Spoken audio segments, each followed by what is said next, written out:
Did you know that TikTok users spend 58 minutes daily on the platform and 1.7 seconds on each individual piece of content?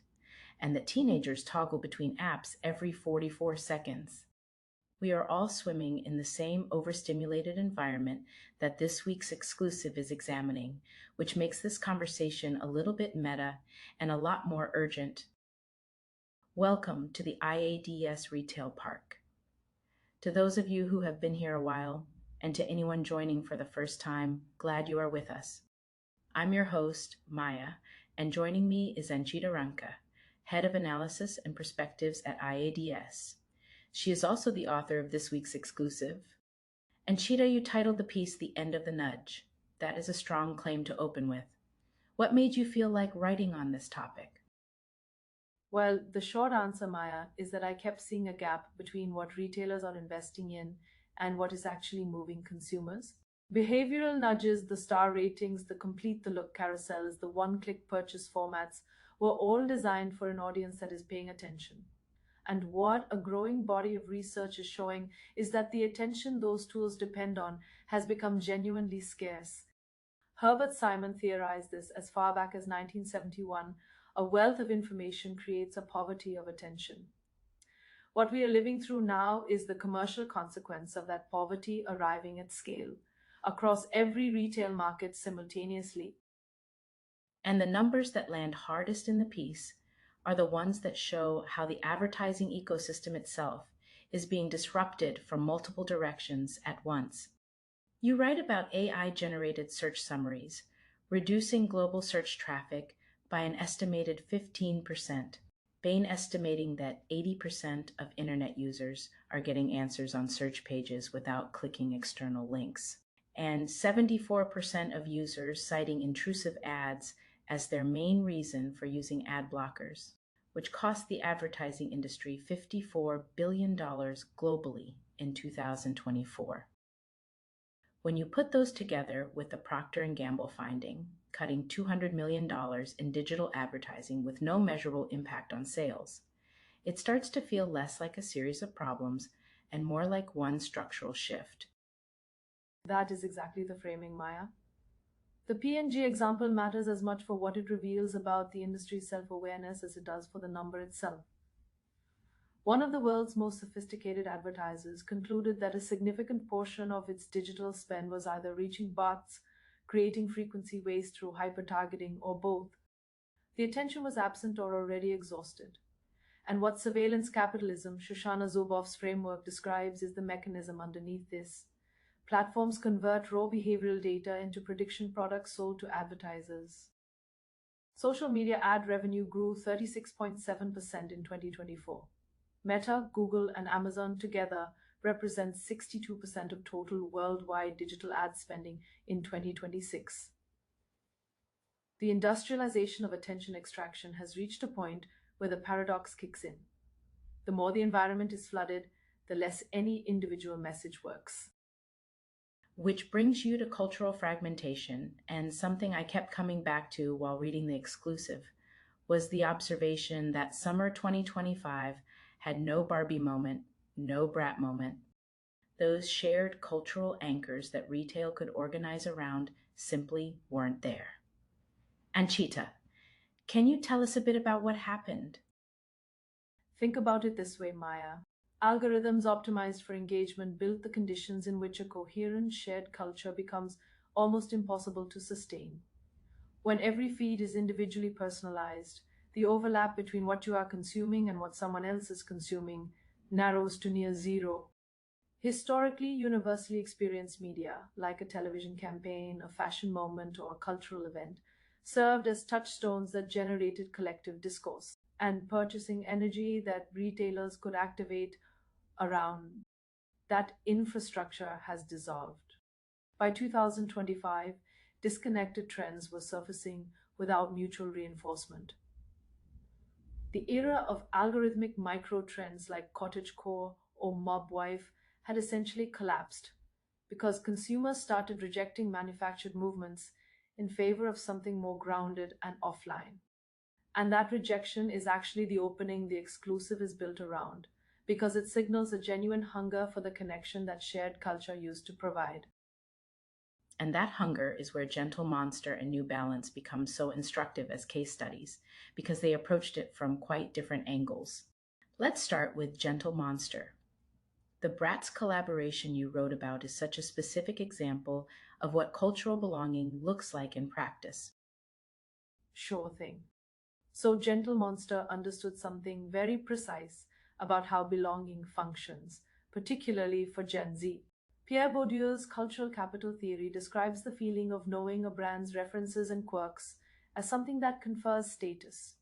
Those who get it are elevated, those who don't aspire to belong. The Bratz collaboration was built on exactly that dynamic.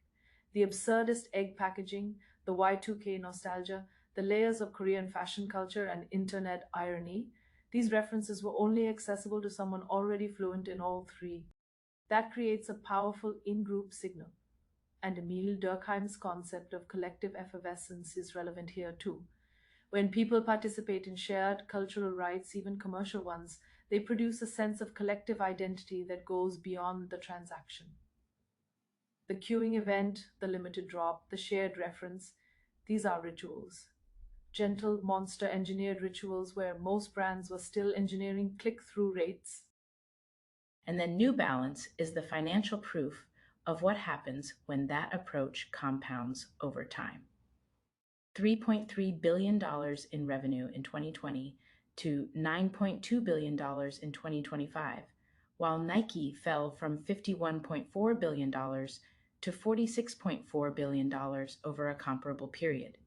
That is not a marginal story. What makes New Balance so instructive, Maya, is that they did not abandon who they were to chase a younger audience. They reframed their 1990s running heritage at precisely the moment nostalgic styles returned post COVID.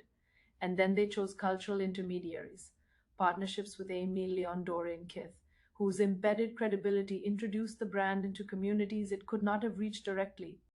They also signed Coco Gauff and Cooper Flag, athletes who carry their own cultural currency with younger audiences. Authenticity was maintained, belonging was cultivated through the right partnerships, and the commercial result followed. 54% of Gen Z favors brands that make them feel part of a community. 84% are more likely to purchase from brands perceived as cool. New Balance created the conditions for both, without announcing that it was trying to. I see. So here's what I keep sitting with, Anjita. What you are describing with Gentle Monster and New Balance is achievable for brands with focused, singular identities. Department stores are different. They carry thousands of brands, they serve multiple communities, and they operate at a physical scale that creates a different kind of asset. How do you think about what this argument means specifically for department stores? The asset is institutional continuity. While microtrends evaporate and pop culture stays volatile, retailers with decades of community history carry something that individual brands simply do not have: the credibility to be a platform for multiple communities simultaneously because they have been present across generations. Rather than trying to participate in fleeting cultural moments, department stores have the capacity to function as the infrastructure within which those moments happen. Le Bon Marché is an example from the piece that I find genuinely instructive.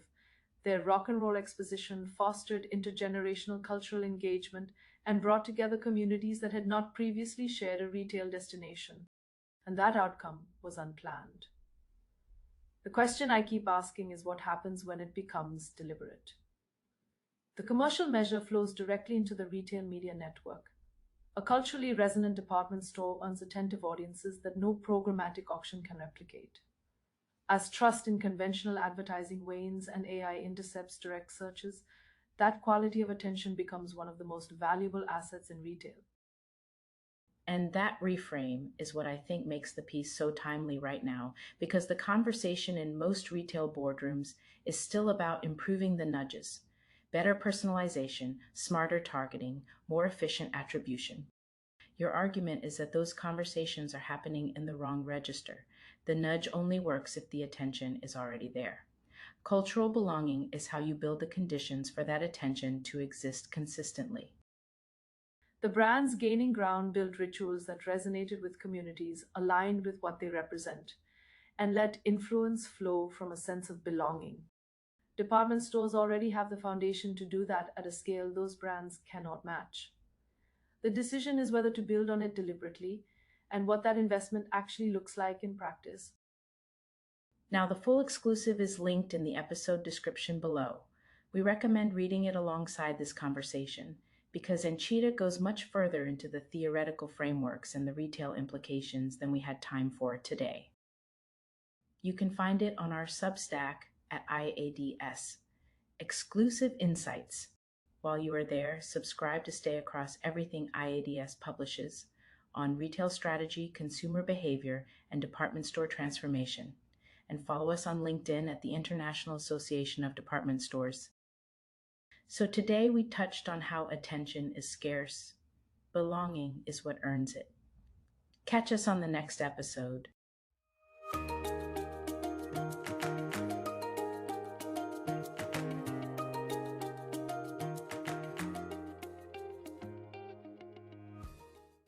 Please be advised that this podcast features AI cloned voices created with human oversight.